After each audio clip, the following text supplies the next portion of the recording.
Welcome. Thank you all for being here. We are going to go ahead and get started.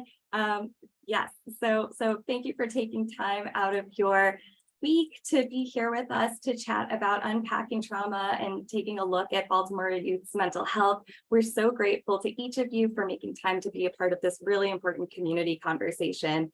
My name is Nova, and I'm the Communications Coordinator at NAMI Metro Baltimore, the Baltimore chapter of the National Alliance on Mental Illness, which is a grassroots nonprofit organization dedicated to providing free mental health support, resources, and advocacy to our local community. 1 in 3 young adults currently report feeling anxious or depressed, a number that went up during the pandemic from 1 in 5. And as we find ourselves in the midst of an ever-changing social and technological landscape, my esteemed co-presenters and I felt it was critical to bring a community together, or our community together, to bring light to the factors contributing to our collective trauma so we can work towards addressing them and taking steps towards healing. I'm joined here with Gabby from BHSB, who I've had the honor of planning this webinar with. Gabby, do you want to introduce yourself, and then I'll take us through some housekeeping items before we introduce the rest of the panelists? Thanks, Nova. Yeah, like Nova said, my name is Gabby Becker. My pronouns are she, her, and they, them. And I'm the communications manager at Behavioral Health System Baltimore, or BHSB, the Behavioral Health Authority of Baltimore City. Super grateful to Nova for her creativity and collaboration, and to all of the wonderful panelists for being willing to share their expertise today and for helping shape the conversation we're having. Before we get started, we did also just want to acknowledge why we're here. July is Bebe Campbell Minority Mental Health Awareness Month, and this serves as a time to continue the work of Bebe Campbell. Thank you. Advocate, author, and co-founder of NAMI Urban Los Angeles, to create spaces of healing where BIPOC communities can find inclusive mental health resources. And while we know that Black and non-Black people of color are not the minority in Baltimore, we know that Baltimore youth face an adverse amount of trauma due to intentional systemic racism that has historically targeted Baltimore. So in keeping with her mission, we wanted to come together to confront the factors impacting youth mental health here in Baltimore, while also exploring how to create spaces that support their healing, joy, and resilience. Thank you, Gabby. So just to take us through a couple housekeeping items, below on the toolbar at the bottom of your screen, you should see the chat, which we've all gotten familiar with. And then we're mostly going to be capturing questions throughout the conversation on the Q&A. So be sure to use that if you have a burning question or anything throughout the discussion. Just pop your question in there. You can even turn it anonymous if you would like. This meeting is being recorded. So again, if you want to use that anonymous feature, you're more than welcome to. And you also have the ability to show closed captionings if you would like, and you can even change the language to whatever you're the most comfortable with. I will say that they are not perfect translations, but it sort of helps. So without further ado, let's get into the presentation, and then we'll turn it over to the panelists. Great. So now that we've established all of that, I want to invite attendees to introduce themselves in the chat, as Nova said, and would also like to introduce our speakers for the day. Starting with our moderator, Sal, I'll invite you to introduce yourself using your name, pronouns if you like, and title and organization, and a sentence about what this conversation means to you. Thanks, Gabby. Hey, everybody. Real quick, I am a training coordinator for the Maryland Harm Reduction Training Institute under the Behavioral Health System of Baltimore. Just really honored to be here today and hear from these wonderful panel members on just the importance of reaching our youth. Every time I do a session or a seminar or host anything, how do we reach our youth question continually comes up. So just happy to be here to facilitate that conversation. Thank you. Nakira. Thank you, Gabby. Good afternoon, everyone. I'm Nakira Epps. I am the school-based and early childhood mental health program lead at Behavioral Health Systems Baltimore. A lot of the work that I do, of course, involves making sure that youth and students have a better place and a better experience at school. So not only is this conversation important to me because of that, but I am a public health professional, or consider myself a public health professional, and we are looking at this from a public health related lens. And so this is definitely an opportunity that I'm very excited to have a conversation about today. So thank you. Monica? Hello, everyone. Good afternoon. My name is Monica Guerrero Vasquez. She, her, hers pronouns. I work at Centro Sol as the executive director. Centro Sol is the Center for Health and Opportunities for Latinos at Johns Hopkins. And I'm very happy to be here and open this conversation around trauma and healing for our youth and our communities and their families. Thank you so much for having me here.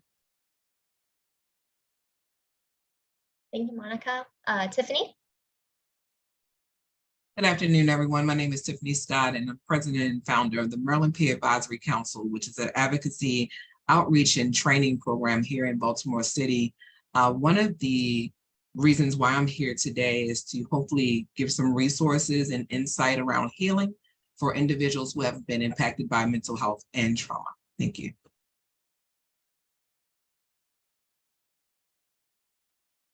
You're muted, Gabby. Sorry, I said last but not least, Andrea, do you mind introducing yourself?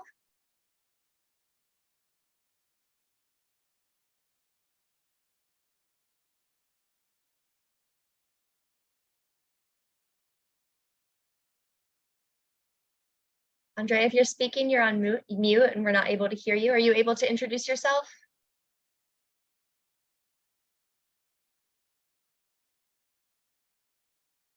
Okay, well, we can check back in with Andrea later, but she is here representing the Black Mental Health Alliance and is the executive director of the Black Mental Health Alliance.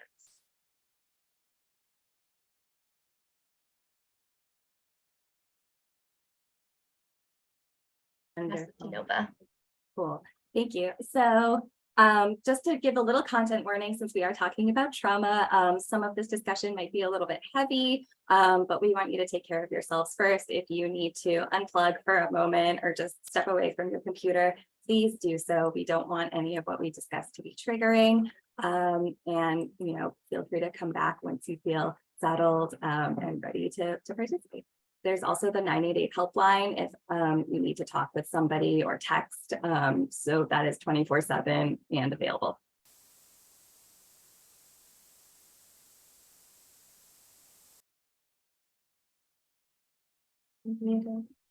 I also dropped the link to the 988 helpline in the chat.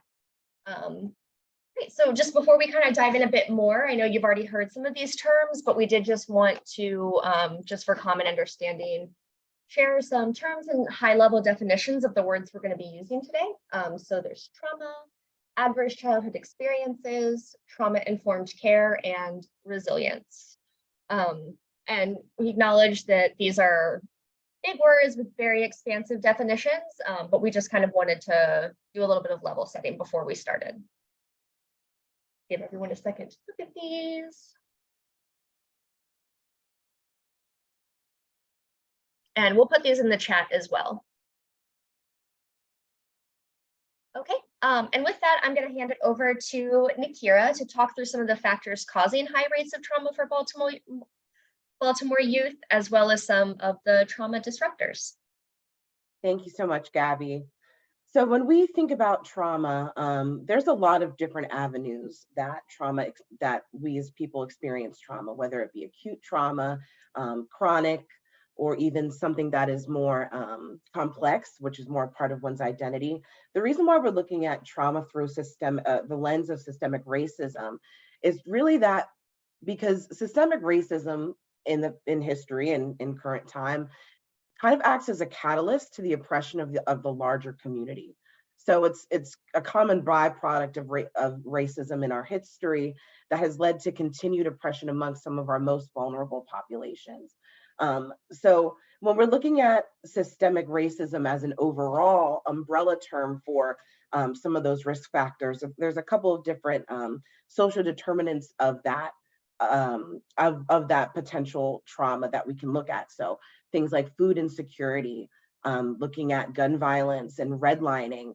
Redlining is another one of those historical things that we still see today that has negative effects on the community as it stands at the moment. So even things that that were historical and things that might seem obsolete for the time were very much real in the very close and not so distant past that we're seeing the effects of today.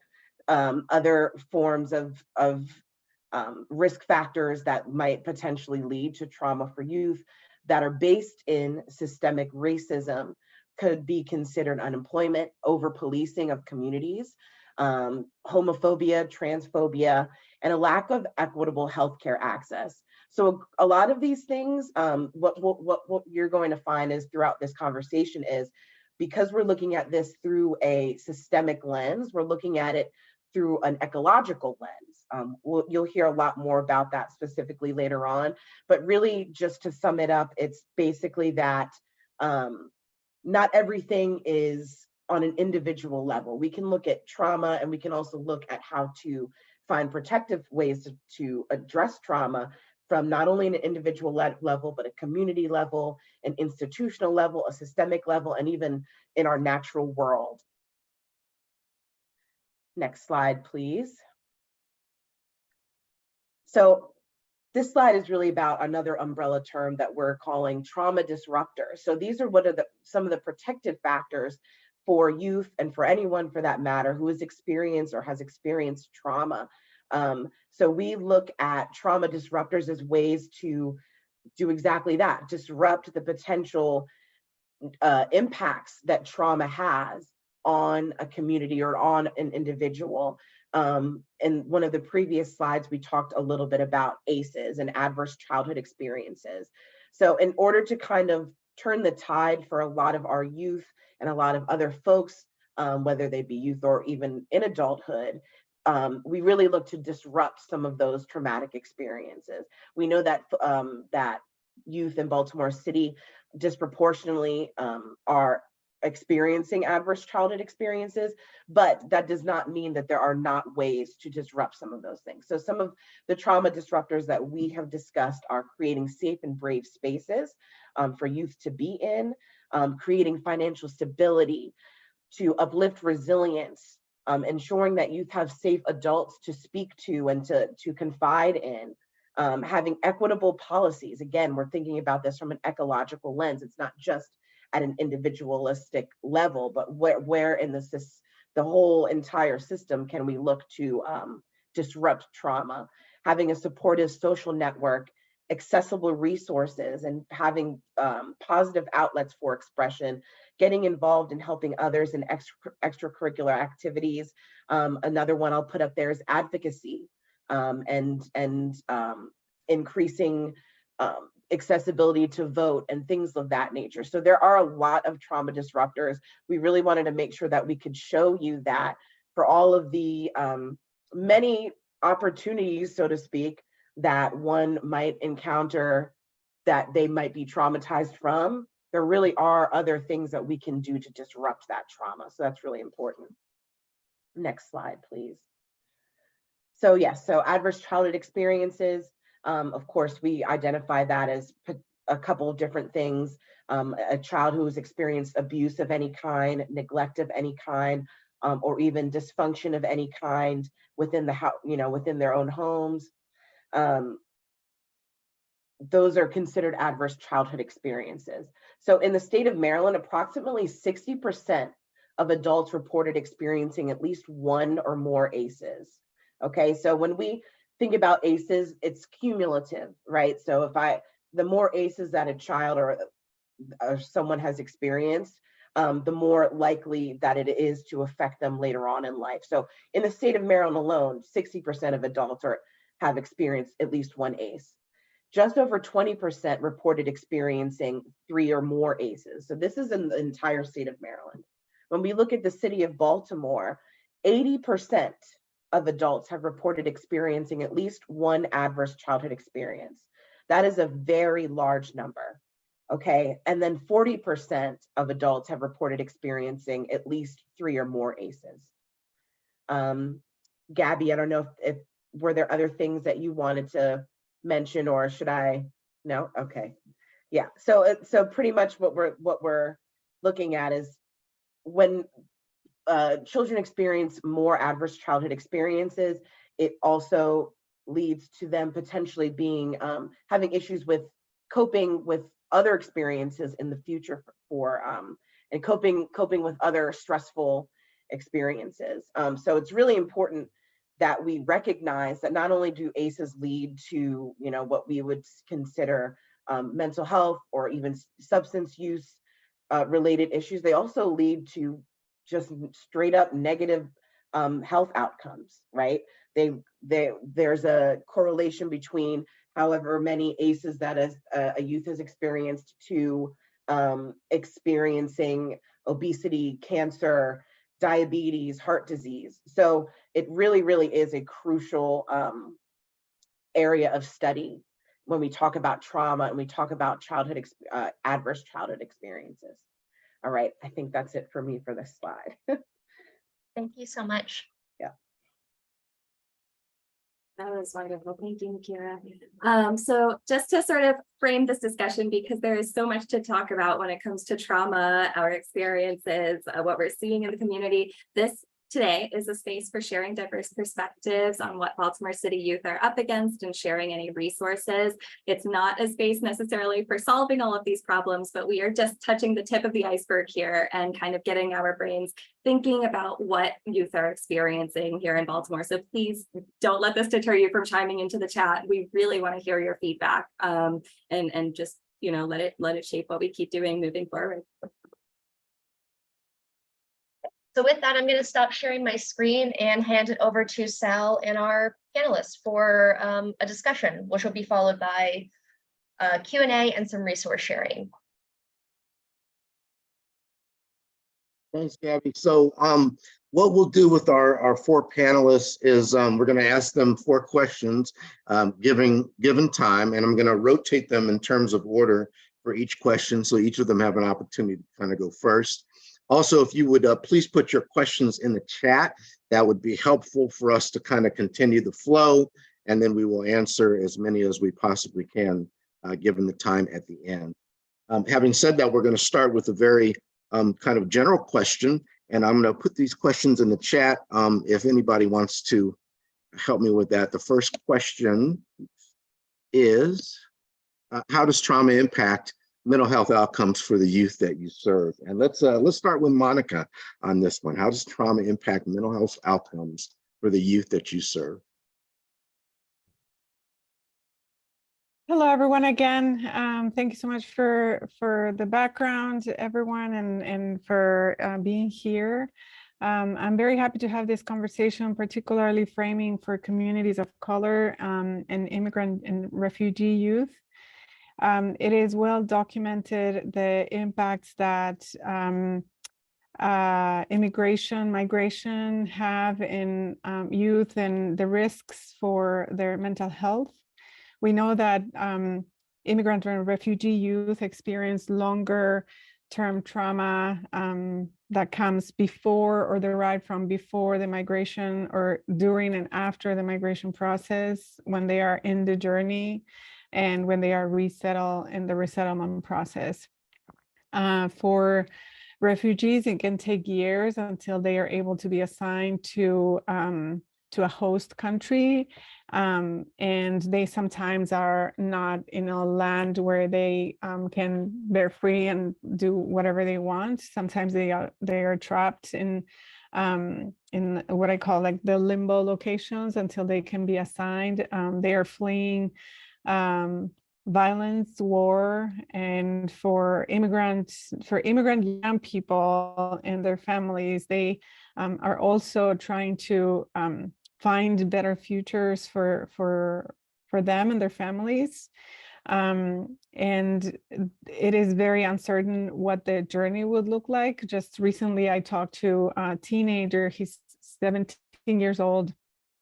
He left El Salvador when he was 16, and he did the journey alone, the entire journey. So it took him a year to arrive here. From El Salvador, he was stopping in different cities.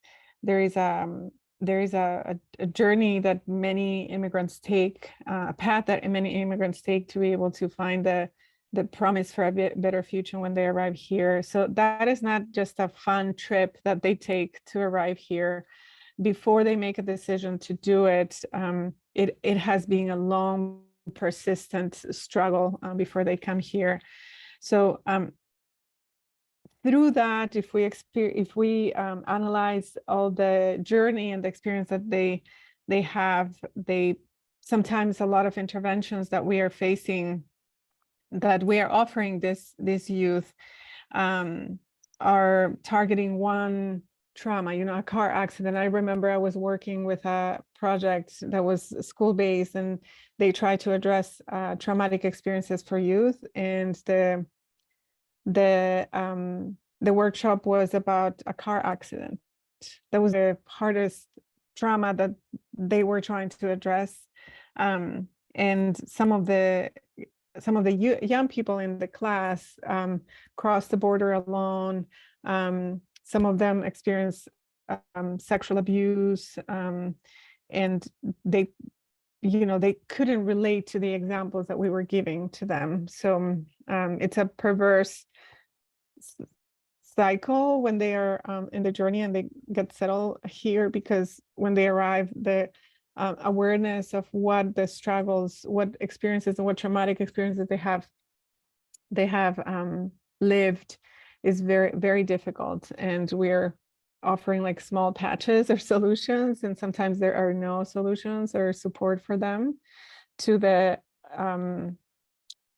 hard and horrible experience they have had. So trauma, although the trauma accumulated together, we know that is linked with increased risk for mental illness, including PTSD, which is something that they carry with them as they go through through their lived experiences.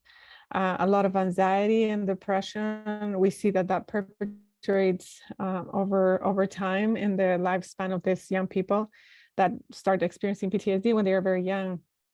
It's untreated. Their anxiety is untreated. And then that has high risk to derive in depression, for example.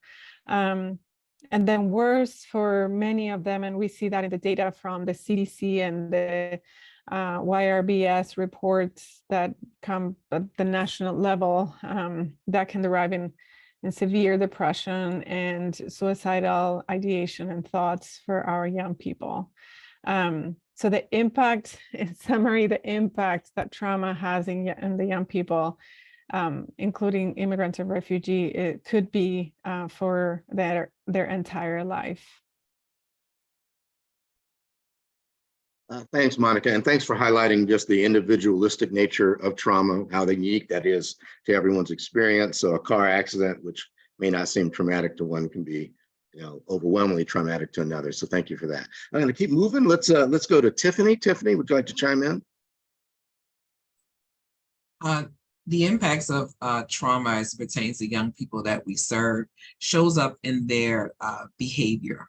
It's normally some engagement that's resulting in some at-home concerns, and then also with their peers, relating to their school, being involved in their education, having some disciplinary action. And then some have the behavioral health concern as a result of their mental health condition.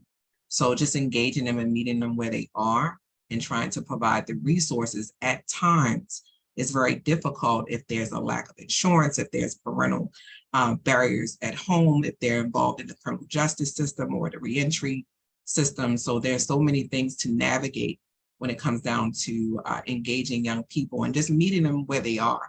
And at times that could be difficult. So when we talk about young people, I'm talking children ages, elementary school ages up to high school and beyond. So we have a lot of young adults who we consider youth because their brain development is not fully functioning in the capacity that matches their age.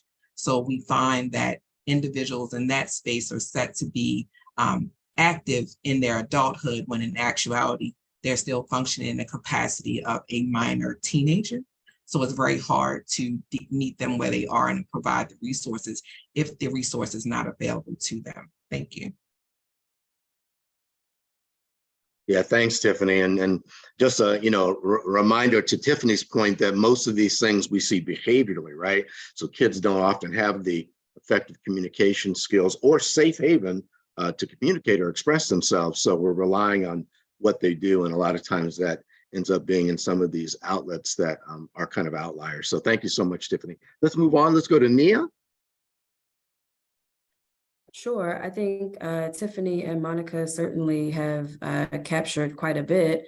I think in terms of the work that we do with the Black Mental Health Alliance is really kind of lifting the impacts of racism and that impact that it has on the mental health of young people as well as those who care for them, right? And so when we talk about things like adverse childhood experiences, really understanding that for Black youth, especially those that I work with, I always talk about, the ACEs in terms of the adverse community environments in which our young people are planted, that are systemically lacking resources. And so whenever you plant an individual, whenever you plant a living thing in an area where resources and whether it's financial or educational or even mental health resources that are lackluster, you then birth fruit is grown from that tree that is going to result in homelessness and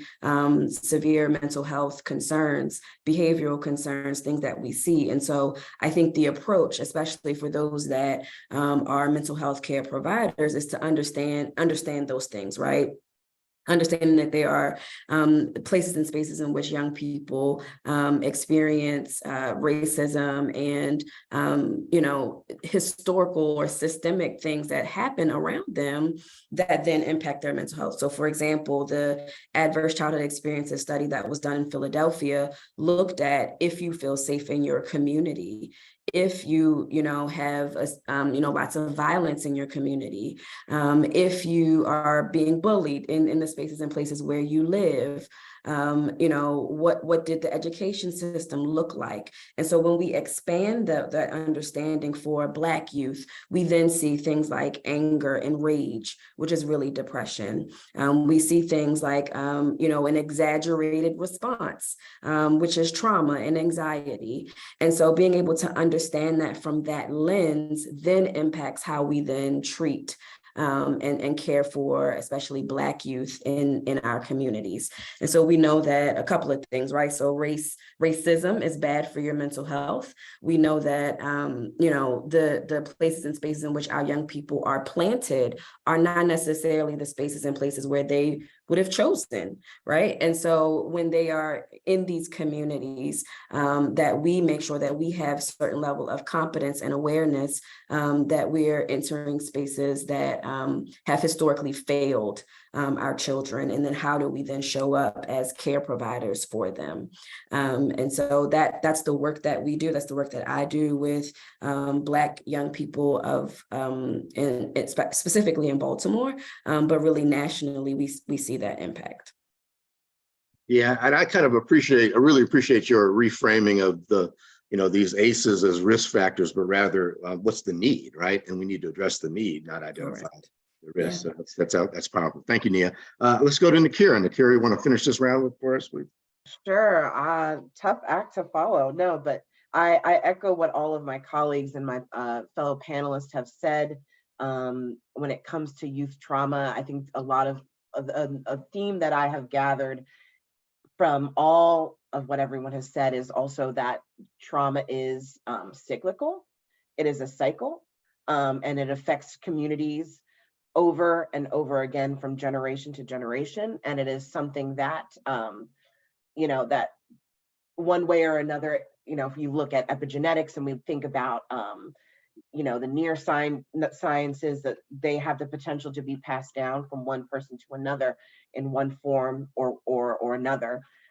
What I would like to add to the conversation is also the consideration that not only are we looking at youth trauma and any trauma for that matter through the lens of one specific identity, but also knowing that youth have complex identities that encompass many different things, and that there's a potential to experience some element of trauma based on race, gender identity, many other different factors, and understanding that those mental health outcomes are also, it's important to consider those things when we consider what is the most effective way to engage with youth, or engage with a youth or a community, having an understanding of those other potential factors.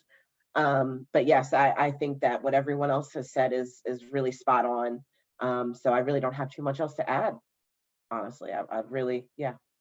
No, thank you, Nakira, and thank you for really highlighting the intersectionality, right, of trauma-informed care, and then also the intergenerational effect, right, when it's left unaddressed. Yeah, I love that cyclical piece, so thank you. We're going to move to our next question.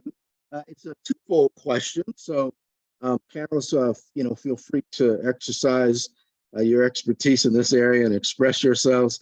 I put that, let me get that in the chat for you. So the second question is, what are some best practices to provide culturally appropriate trauma-informed care for youth? And then sub-question, are there any specific cultural or contextual considerations to keep in mind when addressing youth trauma? Let's start with Tiffany on this one.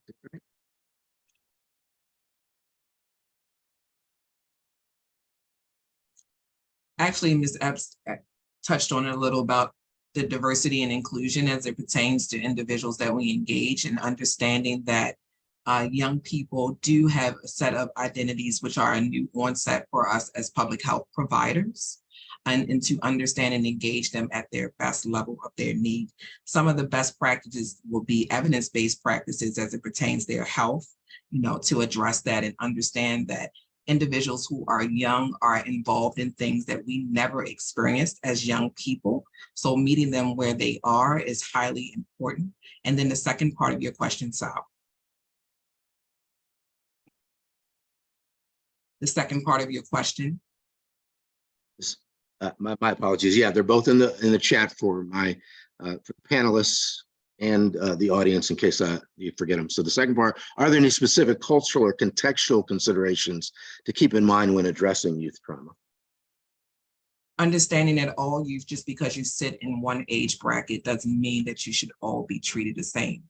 As a parent, I used to have a statement when I say, you all understand, but treating individuals with individuality is highly important, in understanding even if a child, a young person is raised with in a dual household with both parents, and they have multiple kids in that residence as young people, treating them as persons first, giving them self-advocacy and resources and tools internally within the home. Externally is where we run into challenges. So those environmental factors that they intersect with different cultures. Once we leave their homes, right? Once they walk out, they're the things that we can't control, those social factors. But if we give enough tools to the young person, and also be active listeners, as responders, as parents, as public health providers, I believe that's how we're able to create the opportunity for healing as it pertains to trauma. We get on this emotional highway with no exit for young people. And we often have a tendency as public health providers to inform young people that they are impacted by trauma. When you do that, you actually inflict trauma on young people, and therefore they don't have a way to process that out. So being honest with a resource is going to be highly important to any young person. Thank you.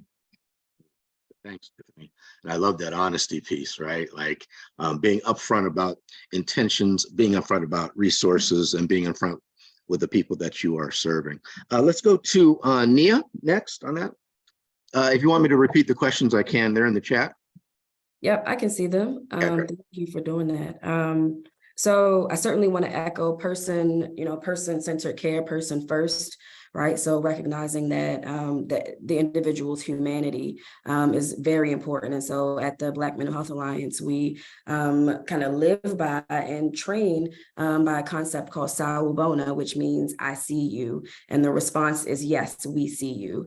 And so with that in mind, when you really are approaching care with the person's humanity first, right? It causes you to show up differently, right? Because you then ask the question, how do I need to be in order for this person to be healed, happy, healthy, whole? And then having that exchange with that at the center with the client that you're working with, or the student or the young person that you're working with, I think then kind of reduces barriers. And so then it doesn't matter necessarily culturally what you look like, right? Because we know, or sound like, or how you show up in the world, because we know that especially when we think about Black youth, there's not enough Black providers to be able to heal all the world's troubles. I wish there was, right? But if we operate from this central tenet of, yes, I see you, I think that's one of the first kind of culturally relevant approaches that we can use.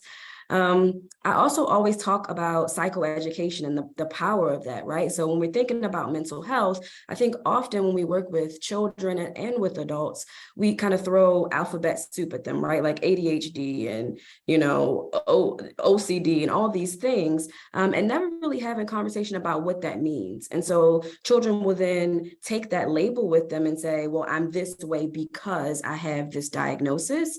But then they don't necessarily know what that diagnosis means. And so having that conversation is important, especially for culturally relevant care, right? When you're providing a diagnosis or providing an explanation about something, the client, the patient, the student that you're working with should know what that means. I think that's just fair practice. Listening is certainly important. I think Tiffany talked about that. I think the third thing is really around, we talk about our healing, especially for Black people, is not only clinical, but it's also political, right? And so how do you then advocate for yourself? If you know your diagnosis, or if you know the thing that's plaguing yourself and your family for generations, right? Then again, how do I need to be in order for generations yet unborn to be healed from that, right? And so then how do I need to show up with my city council person, with my Congress people, with the elected officials that speak on behalf of my neighborhood and on the behalf of my community, if I see that this trauma is so pervasive? And so one of my favorite researchers, and I saw that somebody put in the chat, like, what can I read? What can I do? Dr. Joy DeGruy talks about this post-traumatic slave syndrome and how it impacts our communities. And she mentions that in a lot of Black communities, children and families are impacted by a trauma that they've never seen. And by the time they learn the secret, they've already been damaged by it. And so by providing this information, by having this way of being with, we're the Black Mental Health Alliance, right? So I'm speaking in terms of the clients that I serve, but also in the way in which we sit in the world. When we think about the Black community and trauma and care for them, right? Thinking about the political implications, right? So we've always talked about racism. We've already talked about kind of clinically how they're diagnosed. Really being able to provide language and space then for how the healing from said traumas are going to happen. And so having those types of approaches kind of culturally and politically and clinically all together is really what some of the best practices to be able to provide services. Thanks, Nia. Really appreciate the I see you practice, right? Which in the way I hear it is that I'm present to you, right? Which then affects and encourages how we show up in a genuine way to address these needs. Yeah, really powerful. Thank you, Nia. Let's go to Kira. Kira, you want to chime in? Sure, thank you. Again, I echo my my fellow panelists in the sense that being person-centered is a crucial aspect of creating an environment in which you can actually start to address trauma, and not only person-centered, but I would even venture to say person-led.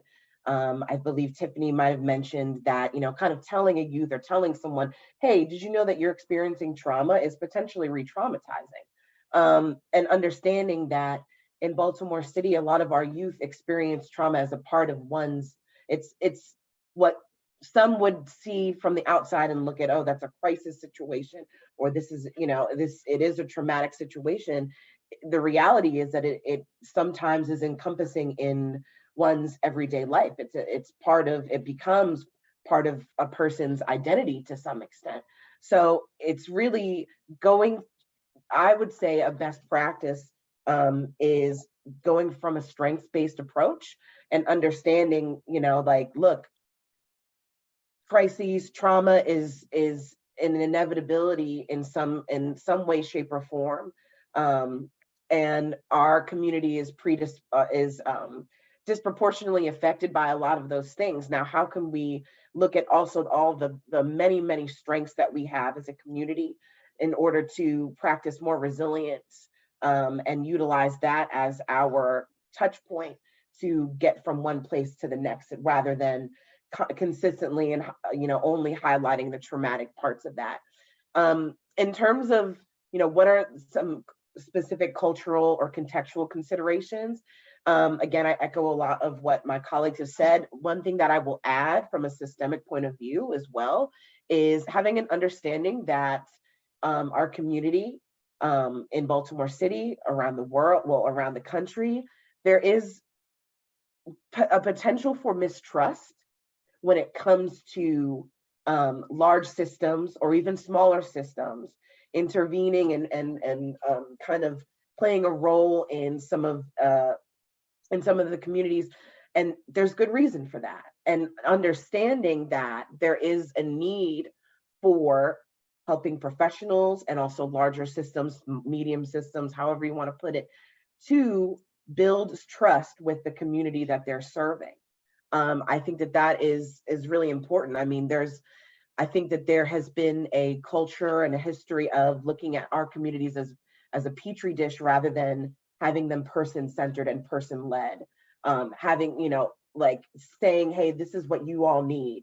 This is the research that we're doing, and this is the intervention that you need, instead of asking, what do you need? How can we be of service to that need? How can we share our tools to empower you to start to consider those needs? So from a systemic perspective, I think that's a really important cultural thing that we have to think about in Baltimore City. There's so much historical data that shows us that there's a good reason for a mistrust that our community members feel. So we, as a system, people who are in the system, so to speak, need to lead that charge in building trust. Yeah, I was listening to you, Nakira. It made me think of when I was in college, we did an outreach program to then called at-risk kids that were from East Los Angeles and Compton. This is in California. And so I really like that you're highlighting the foundation and needs of the providers, right? Because these were kids that on a daily basis were watching violence, shootings, people getting shot, their friends dying in front of them. And it was a reality that we just didn't have. And yet we were the outreach workers, right? We were supposed to be the supporters. And it was a really salient learning experience for me in terms of who I can support and what are the resources that I have to offer. So thank you for that, Nakira. And last but not least, Monica, you want to finish this round for us? Yes, thank you. Thank you. I was taking notes. I'm like, it's nice to be the panelist and the attendee too, and learn from this amazing colleagues. So really not much to add, just wrapping up saying that community belonging may be a way to describe all the aspects that our my peer panelists were sharing. And this is understood from the little group where you find a safe and comfortable space where you can be yourself. That can be your friends, your educators in your school, or your therapist, or your healthcare provider. But also it can be the community where you live or your household. So community belonging is a concept that was crafted not long ago, where we described how individuals, regardless of their background or where they are from, they can live in the spaces where they feel safe and confident, and where they trust the community. It is hard for all of us to leave our safest spaces or grow and expand and find resources beyond where we feel safe. If there is not, and I think Nikira pointed this out earlier, if there is not an intention from the mainstream infrastructure system to come to that community and say, let's address let's work together in addressing the needs that you may be experiencing. They address the challenges that you may be experiencing. So for example, providing culturally appropriate care, educating educators on how to understand the circumstances and the social determinants of health of children. For example, when they go to school, I encounter many times that children are told that they are not performing well, that they're sleeping in the classroom and they don't, they come late. And just as an example, in Baltimore City, transportation is very complicated, public transportation. I have kids who leave 20 minutes away if they drive a car, but because they have to take the bus, it takes them an hour and a half to get to the site where they have to go. And that in itself is very traumatic. So go back to community belonging. There is science behind it, and really has been shown to support the mental health outcomes of individuals, because it gives, again, the safe space to people. When you feel part of a community, it reduces isolation, which is a big high risk. And we learned from COVID, if there's something that COVID left us, is that isolation is not good for our mental health. It exacerbates the mental health challenges that we may be experiencing, but it can also show some new conditions that we may not have had before. Community belonging also facilitates the social participation. So for example, having parks and entertainment free for our kids and for their families is extremely important to make them feel safe and connected to other communities and other spaces for them. And in the end, the community belonging also support the needs of the community. So they know where to go. They know if they need food, they know where they can find it. They know if they need a ride, they know where they can find it. But also they know where they can find the support for the mental health needs that they may have. Again, trauma impacts individuals or community throughout the lifespan. It's not something that is going to go away like that. It's an ongoing and continuous work that we need to do. And I think motivating all the things that you all mentioned, like understanding the different identities, providing personalized treatment, building community trust. And I love the idea of person-centered and person-led. With this idea of community belonging will be very important. And I think it's promising. Like it shows it that look like us, where we feel comfortable, and then expand from there. Why don't we work together on that expansion to make sure that we all can be part of the mainstream safely and comfortably? Yeah, thanks, Monica. And that independent social community isolation, huge on exacerbating those factors, right? And then you had me thinking of just like back in COVID, right? Just how that just announced what we were actually really feeling and thinking, right? Because we were isolated and couldn't go out and couldn't interact, but it really just brought to light what some of those issues are. So thank you for shedding some more light on that. Let's go to the next question. Thank you, panelists. In the chat, what are some challenges or barriers to accessing trauma-informed care for young people? So what are some challenges or barriers to accessing trauma-informed care for young people? Let's start with Nia this time. I think a couple of barriers or challenges may just be lack of providers. We've seen just over the last 3 years that the number of providers that are available, even within our database as at the Black Mental Health Alliance, is low. Mental health providers are overwhelmed and carrying very heavy caseloads. And so we find that when young people do reach out for services, that they may not get a response or it may just be a very long wait list.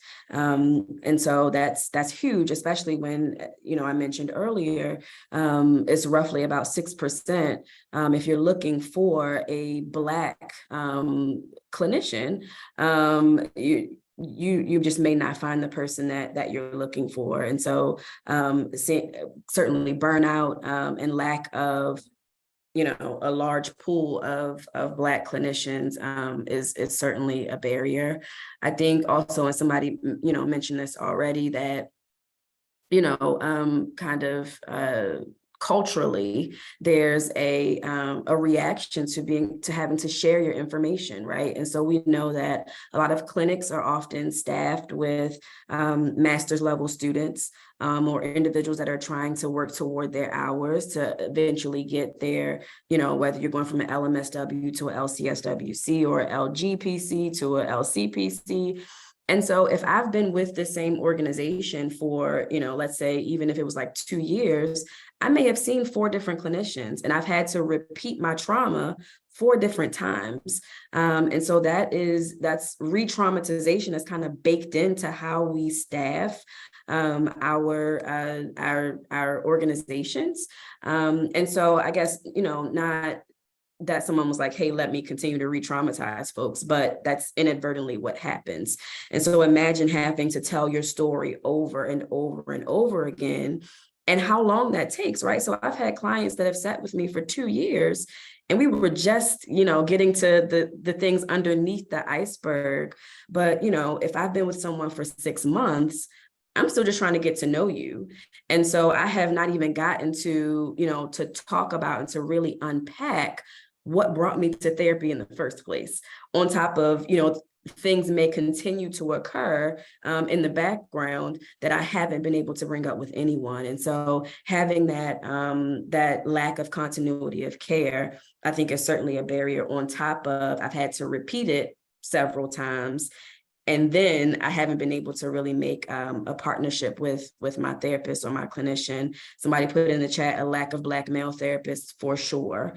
We see that, overall. And then I think when we think about like foster care youth, a lot of times those young people are placed on medications quickly and on a lot of it. And if they don't have the right therapist or even the right psychiatrist to help them to advocate for themselves, we know a psychiatrist appointment is at max 20 minutes, right?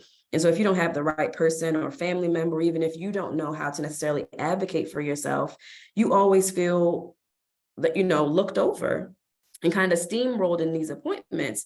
And so I'm not going to say anything. I'm not going to, take the medication, because all you want to do is put me on medication in the first place. And I have no idea of what this is even for. And so that lack of education, the lack of, knowing how to advocate for yourself, the lack of available clinicians, and then having a clinician that might be burned out already can certainly be barriers to treatment for individuals impacted by trauma. Yeah, and thank you so much, Nia, on our end. That's why we have to sometimes be realistic with our expectations, right? Because we're talking about years, often left unaddressed, of traumatic experience, but yet we're given months to try to address that, reverse it, intervene. And, as you said, 6 months into it, sometimes you're still just getting to know the person. And people should think about that in terms of just their own personal relationships. How long did it take for you to get to know your partners, right? Or the people that you dated? You didn't get to know them overnight. So it was a lengthy process and required that consistency of showing up. Thank you so much, Nia. We're going to go to Nakira next. Thank you. And yes, Nia, I second a lot of what you've mentioned, especially when it comes to workforce and workforce development. I mean, as we know, a lot of us are in the field of mental health. At BHSB, I have the role of placing mental health clinicians in city schools. And I know that is somewhat of an ongoing struggle to have a consistent workforce. And that's for a lot of different reasons. There's no shame or blame to one particular place. I would also add to that the need and the gaps in having Spanish-speaking clinicians as well, and clinicians that speak other languages in general is certainly another barrier to being able to provide the most trauma-informed care for as many students as possible, or youth in general as possible. Another thing that I would also add is really ensuring, or maybe the lack thereof, of having a true understanding of what it means to be trauma informed, right? I feel like trauma informed, trauma, it's kind of one of those, it's somewhat of a buzzword, if you will, these days, in the era of, you know, everyone is kind of, a lot of people take what they know from a maybe not so experienced basis from psychology, and they tend to apply it to different things and call something what it isn't necessarily. But I think it's important to understand what being in trauma informed really means. And it's really that it's like a universal precaution, right? When we do our police trainings, we have conversations with police officers and say, you know, if you go to a scene, you're going to be wearing gloves and protective PPE, you know, no matter what is going on in a situation. Why? Because of the universal precaution. There might not be something going on, but you're equipped and you're prepared just in the event that there is. It's a similar thing when it comes to being trauma informed. And that means, you know, we cannot assume that every person that we encounter has never experienced trauma. I mean, I think more so you can assume the opposite. And that means that we must all kind of wear those gloves and be trauma informed and use that universal precaution. And I think that for some folks or some organizations, I think because it is a buzzword, there has certainly been some effort to kind of meet up to those standards, but there's a lot of ways in which a lot of those systems or what have you are kind of not really meeting it all the way to where it should be, whether it be not having a good understanding of the LGBTQ community and gender identity and things like that, and understanding that our youth are very informed. They have a lot of, even with all of kind of the things that are working against them in some ways, there's a lot of potential for them to be very informed. We need to meet them with that same sense of being informed. So I would say that, and then another challenge, I mean, it's kind of something that we've been talking about this entire time as well, really is the tendency to focus on the bad things, the risk factors, and not continually drill into everyone's heads, not only, just the youth that we're working with, but the people who are working with youth, that it's also about the strengths and really finding those strengths and pulling them out to highlight them.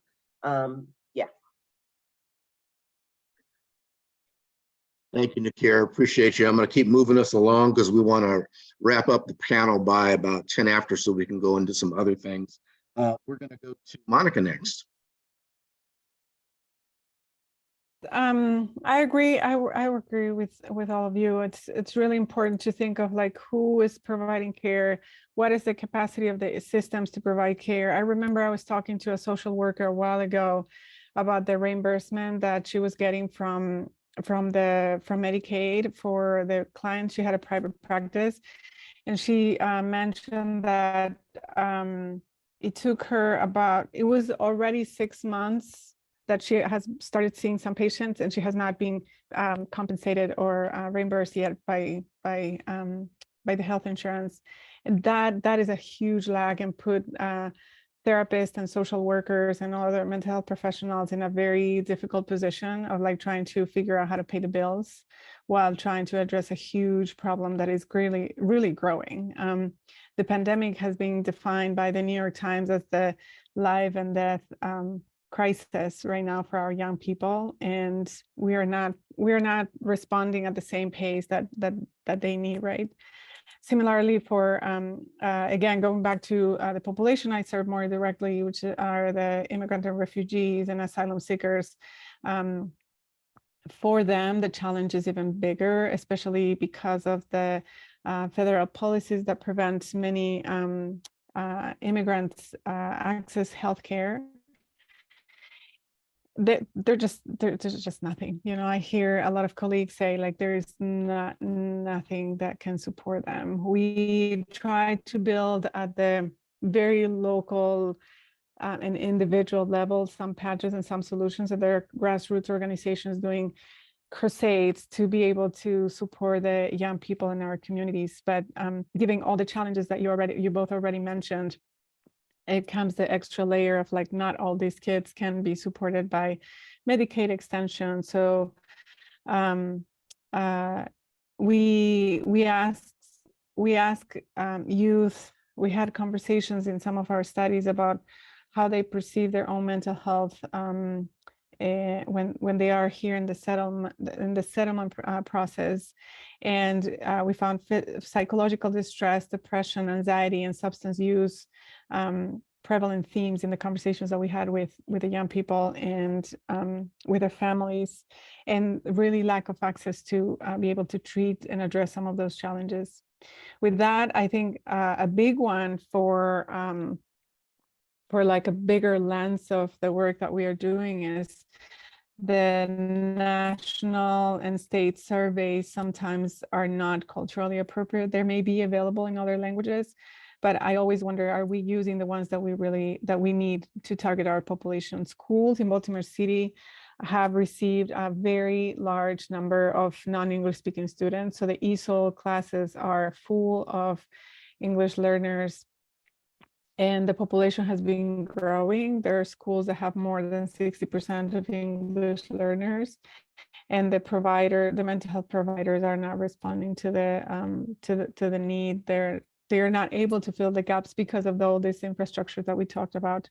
So with that, the data that comes is very uniform and treats the Latino communities or other immigrant communities as a monolithic, and thinking that they are all the same. So we label them as Latinos and they're all in the same bucket, without understanding the complexities that they have: immigration status, insurability status.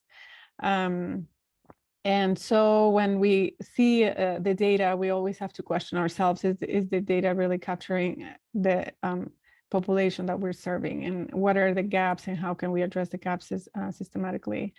The data and research can inform programs and policies, and when we see how race and ethnicity is being collected, there are gaps that I think we need to work on, especially when we design studies. And also big challenges, we talked about it previously, is the appropriateness of how we deliver programs. Do we have enough staff that are able to communicate and interact with our young people? And also the services that we provide in our agencies, how much are our agencies equipped to provide trauma-informed care in the city? And we have been trying to do that with a trauma-informed care task force, but still there is a long way and a lot of work to do. Yeah, I really appreciate highlighting the needs on the server side, right? The need is so great. We come out with these cookie cutter kinds of assessments and interventions that then we miss, the variation in the very folks that we're serving. So I appreciate that, Monica. And Tiffany's going to finish us up, land us on this final question. Thank you, Tiffany. Sure, thank you. I would be remiss if I don't mention that we have providers who are traumatized themselves providing care to our young people. And for that, there's no regulation to determine who can provide those mental health services, whether it be PRP, you become a therapist, you was once traumatized yourself, and therefore you inflict that pain into the person served because you're billing their insurance. So there needs to be education around that. There needs to be some regulation about providers who are becoming anything that's involving a young person. There should be some standards provided on a local, state, and federal level for individuals who are providing care. There needs to be education for those family members who are involved, engaged, or caregivers who are caring for someone non-blood related for a young person. Often we provide the service to the young person, not connect the same service to the caregiver or loved one. So therefore there's a disconnect when the person is coming back and attempts to heal. They're re-traumatized because that person that they go home with hasn't received any services. The hiring practices that we do in our local systems for individuals, whether they're entering a school, a healthcare system, camp, on the field, there needs to be some regulations and supports around that. do they have the trauma-informed care practices to serve the people that they are serving? I wrote a note around funding. So Baltimore is a culturally rich city. We have grassroots, plenty of grassroots programs. Some are profit, some are nonprofit, and some are in the LLC capacity. We need to support those individuals who are trying to service young people. All of our young people are not individuals who are engaged in crime, who want to thrive. They have a want to thrive, a desire. We need to support that. So if there's organizations who are starting from the ground up, there should be opportunity for funding for individuals who would like to do that. We appreciate you if you're on the call. Access to care and insurance. There's always a barrier if the parent or the caregiver is not able to access insurance. Maybe you're living in a home in which where you're not the primary caregiver and there's a barrier around insurance. There should be a holistic way for you to be able to access care and treatment as it pertains to your mental health. The sustainability of funding in the event that a person does receive funding, that it's not a one-time chance to do the same thing I'm doing for 365 days, then I have to rewrite to provide the same service that I was providing last year because of the funding. So if it's an opportunity for multiple access for funding, the continuum of care, resource sharing and collaborations, the inclusion for all healthcare providers to work collectively together. I understand we're operating in one system, but it's the same person accessing multiple systems, building trauma-informed committed communities. And what I mean by that is if you enter an organization, oftentimes there's turnover in an organization. So if you're provided trauma-informed care training once per year, are you really a trauma-informed agency if you constantly are doing hiring? So I'll end on that. And what I'll say is young people are often the first ones harmed and the last ones healed. And we have to do better around that. Thank you so much.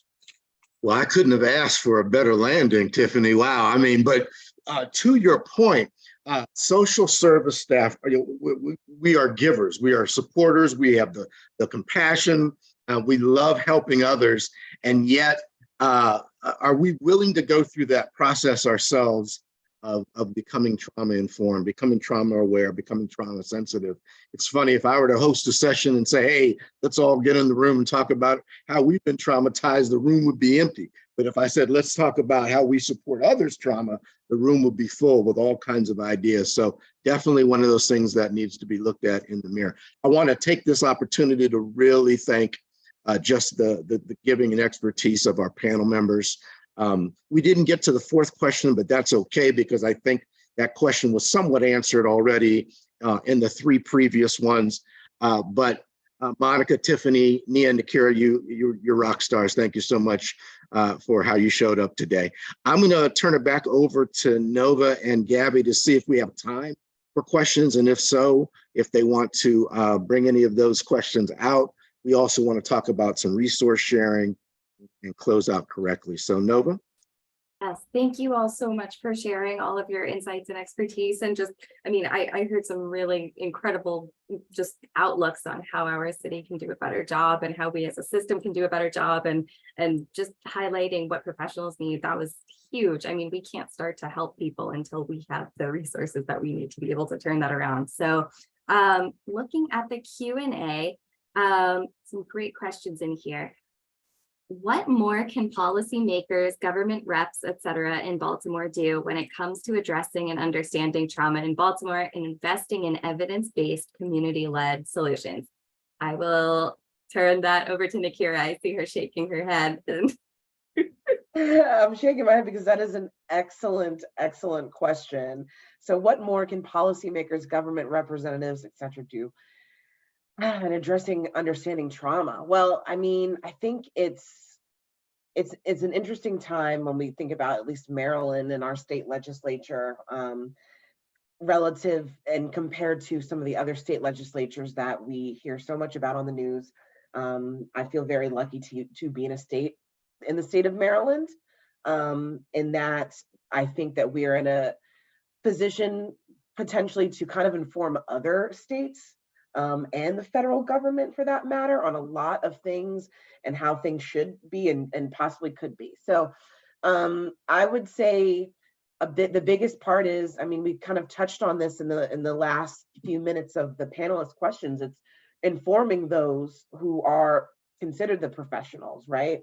I mean, I think from the mental health community, from the public health community, it's important to kind of reinvigorate that need to, you know, our legislators and things like that. I think especially during a time such as right now, it's really important for us to continue to highlight that. So that would be where, that to me would be the first stop, is to educate and to inform, because I think there's a lot of that we kind of need to relearn or help others relearn. So I'll stop there and I'll allow anyone else to kind of build on that answer.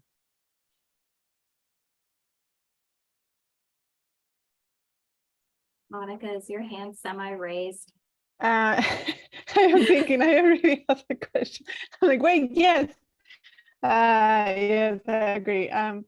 So I think the only thing I will probably add is there's only so much that we can accomplish at the local level. And I think best practices and in programs and policies that are working at the city level sometimes cannot trickle down to everyone. So I think there are some things like the Medicaid extension, for example. The city can do so much, but the Medicaid extension is a statewide funded policy. And in other states like California that have like 25 years ahead of us in like how they handle the Medicaid extension, and it's it reaches everyone living in California. That's something that is not happening in Maryland, and that could be a good start on something that works, that we see is feasible because of the contribution, the government funding or taxes that we have, that we can try to do better work here. I think this is a good moment to advocate and call your legislators and say we need Medicaid extension that covers everyone. The other point around state legislation and advocacy is speak loud and clear that we need preventive services for mental health. It really breaks my heart to have a conversation and say, we are doing a great work in addressing when people go to the ER. That's great, you know, which is still needs a lot of work. But I think responding to the condition is more expensive, is difficult than prevention. And I still hear, and I'm sure my fellow clinicians here agree, I still hear that clinicians cannot be reimbursed for preventive care. Mental health prevention is not billable. So we cannot, you know, pay for that. And then last, I think something that we can do at the local level is try to pass a bill that provides mental health care and health care for all Maryland residents. We tried, we have a Healthy Babies Act that is started on July 1st. It is possible, there is funding for that, and I think we can try to do that here too. Thank you, Monica. And Tiffany, I see your hands raised. Yes, I would just add that we need to work with our policymakers about making policies that are non-reactive, but more like responsive in a person-centered or solution-based way.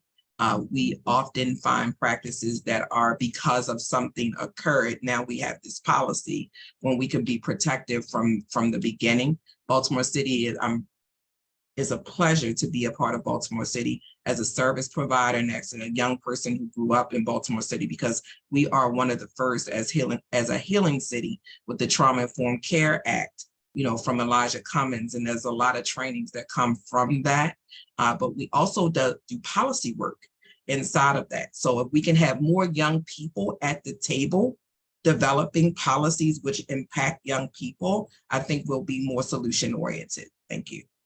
Yes, thank you all so much. I totally am so on board with, you know, we've touched on the trauma, we've listened to what we're seeing and everything, but now how do we sort of use that as a catalyst for change and make sure that young people know that they are able to help make those changes, and we are all responsible to help with that as well. All right, we are running low on time, so I think we are going to move on to some of our resource sharing, just because we do want to kind of end on a hopeful and helpful note. So Gabby, if you want to bring those slides back up, that would be great, and we can briefly touch on the ecological framework, just to sort of look at how that works, and then we'll go into some resources. Thanks, Nova, and thank you to Sal and to all of our panelists for the great discussion. I was furiously typing out notes as well. Just give me 1 second. So Monica, I'm wondering, I know Nakira, you kind of touched on these different layers, but Monica, if you don't mind kind of explaining the different layers we see here in this ecological framework. You can see that we've kind of separated things out based on what we talked about earlier. But attendees, we also, as Monica is talking, invite you to drop the kind of trauma disruptors that you think would fit into this framework, and we will include a full version out after this call.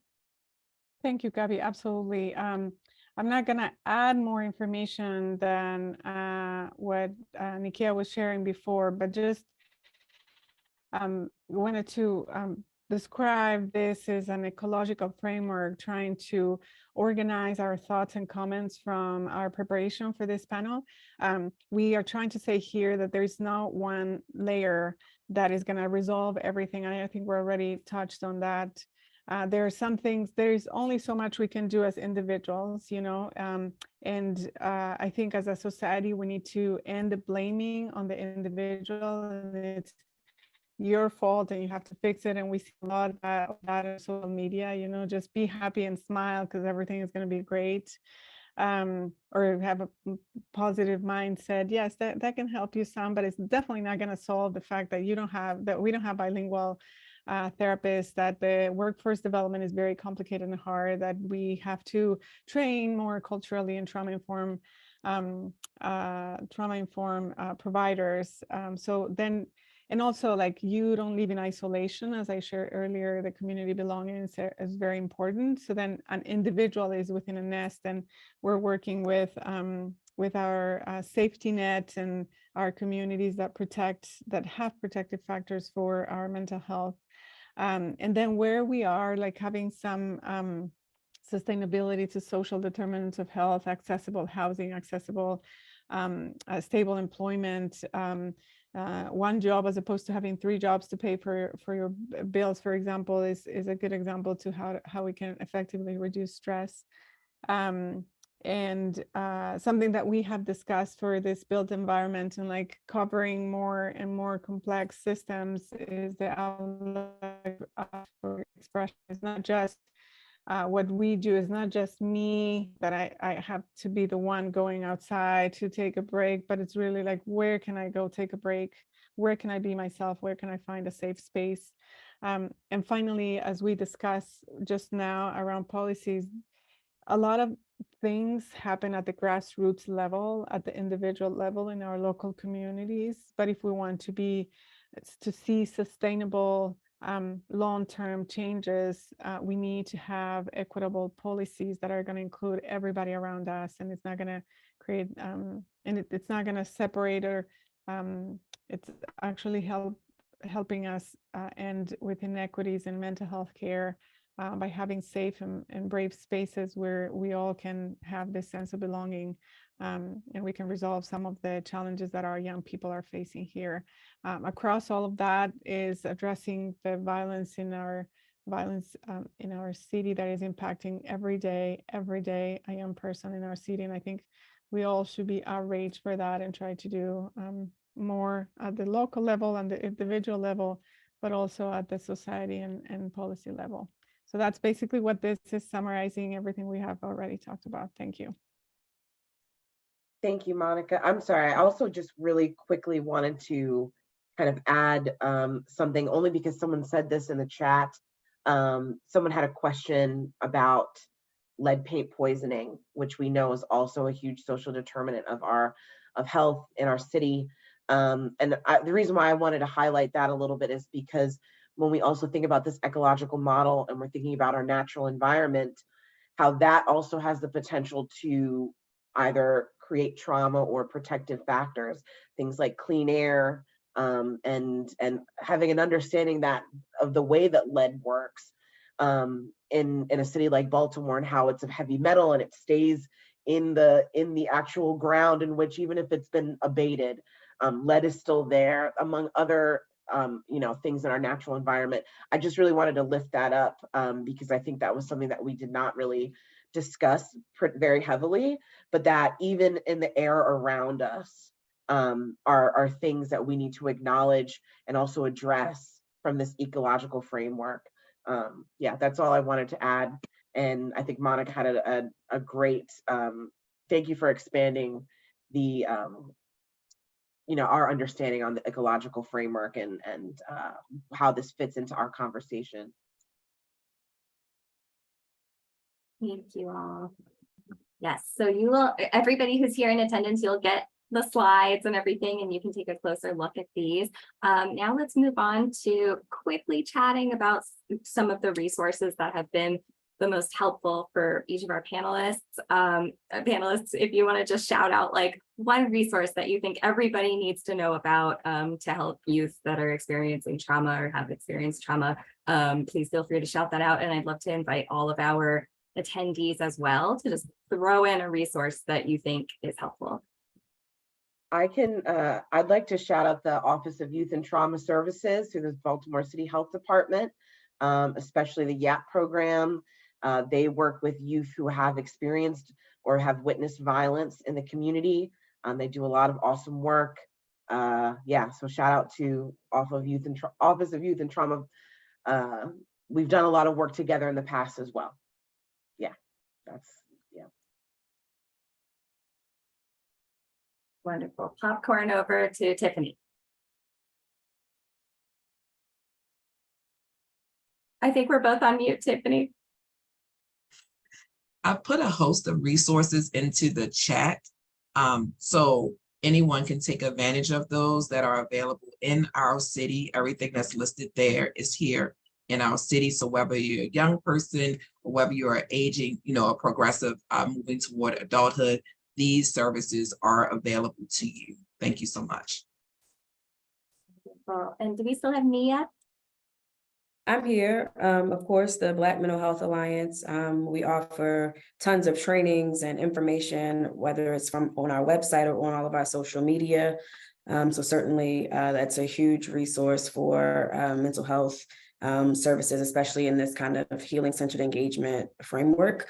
Certainly the Healing Youth Alliance that really centers kind of youth-led mental health trainings and information and services and things of that nature. And so I think that's a really great one. And then a colleague of mine, Dr. Donna Oriowo, has a website called Cocoa Butter and Hair Grease. And it really looks at emotions and having young people to be able to identify their emotions and really talking about hair and the impact of that, especially in the Black community. So those are three really great options for resources. Wonderful. And Monica. Thank you. I'm typing, trying to type really fast all these resources. I'm sure you will be sending it to us, Nova. So I just put it a couple. The Pro Bono Counseling is a nonprofit, and they provide, they have a warm line. It's their phone line. You can call them during office hours to talk to them about any mental health needs, and then they will help you find culturally appropriate services for you. This has been particularly helpful for our community. We serve a lot of uninsured individuals, and for them, it's really, really hard to find therapists. And so a lot of people can just call them to the warm line or to their office to try to find a therapist. They have therapists that work across the country. And then shouting out one of our resources, we have a culturally appropriate, it was evidence-based, developed in collaboration with the community, a social media campaign to end stigma around mental health and particularly depression. mental illness and particularly depression called Fortalece tu Bienestar, or Strengthening Your Well-Being. I'm putting the link in the chat. It's entirely in Spanish. It has storytelling, videos, educational cards, information that people can share, at least as an educational platform around stigma around mental health. Wonderful, thank you. Nikira, did we get to you already? Oh yes, I shouted mine out in the beginning, just highlighting the Office of Youth and Trauma Services, and also just in general, accessing the public behavioral health system that we do have. There are a lot of underutilized services that I think a lot of youth and parents as well, because when we think about youth trauma, we also have to consider families as well. So definitely check out BHSB's website. We have a great deal of information about services and advocacy when it comes to this topic. Wonderful, thank you. And I just want to quickly mention NAMI Metro Baltimore is also here as a resource as well. We lead free support groups every week. They're all peer-led, and we do a ton of like outreach out in the community, education. And we're going to be launching Sharing Hope and Compartiendo tu Bienestar, which are two specific like conversation starters about mental health for unique Latin and Black communities here in Baltimore. So yeah, I mean, does this conclude everything, Gabby? Is this, I guess? Yeah, the only resource I wanted to mention is 988, specifically that not only can youth call, but they can also text or chat. There's been a huge explosion in youth using that function if they don't feel comfortable calling. So just wanted to shout that out. Otherwise, yeah, any other resources that attendees have, please add to the chat. Sorry, my cat has decided to join the conversation. But other than that, yeah, we just wanted to say a huge thank you to everyone and to NAMI Metro Baltimore for being such a great collaborator here. Attendees can stay tuned for a full recording of this discussion, a full list of resources based on the end of this conversation. Yeah, I think that's it. Yep. You'll all get our contact info when you get that email. And thank you all for being such active participants in this conversation. And thank you, Sal, for doing a beautiful job of moderating the discussion, and all of our panelists for just being so open. We couldn't do it without you. So thank you. And let's all keep in touch and keep this momentum going. Have a Thank great you, everyone. afternoon. Bye all. Thank you. Bye.